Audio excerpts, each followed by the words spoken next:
Sir ನೋಡಿ, ನಮ್ಗೆ 8:40 ಕಾಲ್ ಬಂದ್ ಸರ್. ಕಾಲ್ ಬಂದ ತಕ್ಷಣ ಇಮಿಡಿಯೇಟ್ ಆಗಿ ನಾವು ಸಚಿವಾಲಯದಿಂದ ಗಾಡಿನ ಟರ್ನ್ ಔಟ್ ಮಾಡಿದ್ವಿ. ಗಾಡಿ ಟರ್ನ್ ಔಟ್ ಮಾಡಿ ಇಲ್ಲಿ ಸ್ಪಾಟಿಗೆ ಬಂದು ಇಮಿಡಿಯೇಟ್ ಆಗಿ ನಾವು ಏನ್ ಆಕ್ಸಿಡೆಂಟ್ ಆಗಿತ್ತು, ನಾವು ಬರೋ ಡ್ರೈವರ್ಗೆ ತಿಳಿಪಟ್ಟಾಗಿತ್ತು, ಅವ್ರು ಇಮಿಡಿಯೇಟ್ ಅಲ್ಲಿ ಆಂಬುಲೆನ್ಸ್ ಶಿಫ್ಟ್ ಮಾಡಲಾಯ್ತು.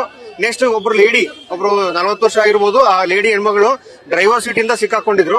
ಅವ್ರನ್ನ ಇಮಿಡಿಯೇಟ್ ಆಗಿ ನಮ್ಮಲ್ಲಿರುವಂತಹ ರೆಸ್ಕ್ಯೂ ಟೂಲ್ಸ್ ನ ತೆಗೆದುಕೊಂಡು ಅದನ್ನ ಎಲ್ಲ ಫಸ್ಟ್ ಅಲ್ಲಿ ಏನೇನು ಅದು ಕಾಲಿದಾಗಿತ್ತು ಅದನ್ನೆಲ್ಲ ಬಿಡಿ ಬಿಡಿಯಾಗಿ ಮೆಟಲ್ ಐಟಮ್ಸ್ ಎಲ್ಲ ತೆಗೆದು ಲೂಸ್ ಮಾಡಿ ಮೇಲೆ ಕ್ರೇನ್ ತರಿಸಿ, ಕ್ರೇನ್ ಮುಖಾಂತರ ಅದನ್ನ ನಾವು ಲೂಸ್ ಮಾಡಿ ಇಮಿಡಿಯೇಟ್ ಆಗಿ ಏನ್ ಮಾಡಿದ್ವಿ, ಆ ಲೇಡಿನ ರೆಸ್ಕ್ಯೂ ಮಾಡಿ ಆಂಬುಲೆನ್ಸ್ ಮುಖಾಂತರ ನಾವು ಸೇಂಟ್ ಮಾರ್ಥಾಸ್ ಹಾಸ್ಪಿಟಲ್ ಕಳಿಸ್ಕೊಟ್ಟಿದೀವಿ.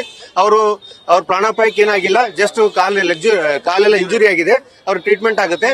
ಇಷ್ಟು ನಾವು ನಮ್ಮ ಟೀಮ್ ಇಂದ, ನಾವು ನಮ್ಮ ಫೈರ್ ಸರ್ವಿಸ್ ಇಂದ ನಾವು ಕೆಲಸ ಮಾಡಿದ್ವಿ.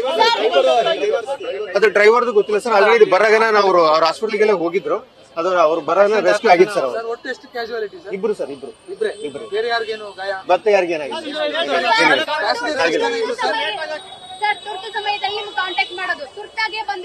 ಮೇಡಮ್ ಬಂದಿದ್ರು. ಇಲ್ಲ ತುರ್ತಾಗೆ ಬಂದಿದ್ವಿ. ಇಲ್ಲಿ ಒನ್ ವೇ ಇರೋದ್ರಿಂದ ನಾವು ಆತರ ಹಿಂಗ ಸುತ್ತಾಕೊಂಡ್ ಬರ್ಬೇಕು ಮೇಡಮ್. ಒನ್ ವೇ ಇದ್ರಲ್ಲಿ ಬರಕ್ಕಾಗಲ್ಲ. ನಾವು ಸಚಿವಾಲಯ ನಾವು ಲೇಟ್ ಆಗಿಲ್ಲ, ನಾವು ಕಾಲ್ ಕೊಟ್ಟ ತಕ್ಷಣ ನಮ್ ಗಾಡಿಗೆ ಬಂದಿದ್ವಿ, ಸುತ್ತಾಕೊಂಡ್ ಬಂದಿದ್ವಿ. ಅದೇ ಸರ್ ಬಂದಿದ್ವಿ ಮೇಡಮ್, ಟ್ರಾಫಿಕ್ ಅಂತಿಲ್ಲ. ಇಬ್ರು ಅದು ಗೊತ್ತಿಲ್ಲ, ಅದೇನು ಗೊತ್ತಿಲ್ಲ ಸರ್. ಅದು ಅವ್ರ ಟೆಕ್ನಿಷಿಯನ್ ಹೇಳ್ಬೇಕು, ಅವ್ರ ಆರ್ಟಿಒ ಇಲ್ಲ, ಅವ್ರ BMT ಸರ್ ಹೇಳ್ಬೇಕು. Thank you sir, thank you. Parashuram ಅಂತ RFO.